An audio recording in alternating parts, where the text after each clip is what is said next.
town, idol, dito sa bukid ng Antique.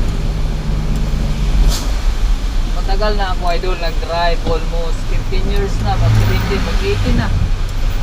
Pero itong lugar na ito, idol, ang Antique, bukid ng Antique, grabe ang respeto ko dito, idol. Lalo na ganitong umuulan. Kasi ang karsada dito, idol, parang tinahi ng manok.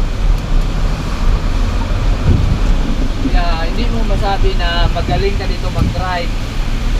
Baguhan ka man o matanda ka na nag-drive, baguhan ka man o matagal ka na nag-drive dito, idol, dapat talaga mag-ingat sa lugar na ito. Lalo na ito ngayon, madulas. Mas na ulan, no? Dito lang. Ang lakas ng ulan, idol.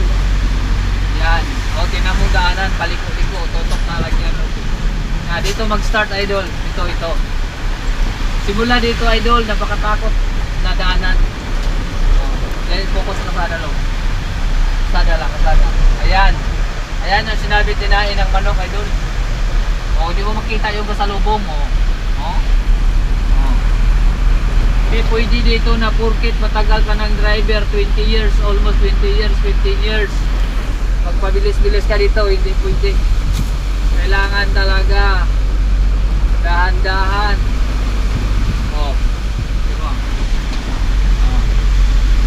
Yan. Napakadelikado, idol, ha? Kahit magaling ka nga driver, pag dito talaga napakadelikado. Ito yung sinabi ko na parang kinain ng manok.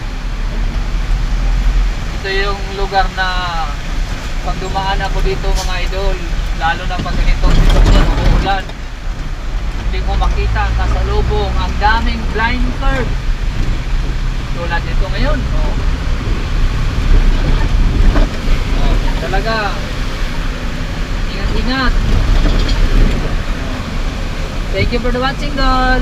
Sige.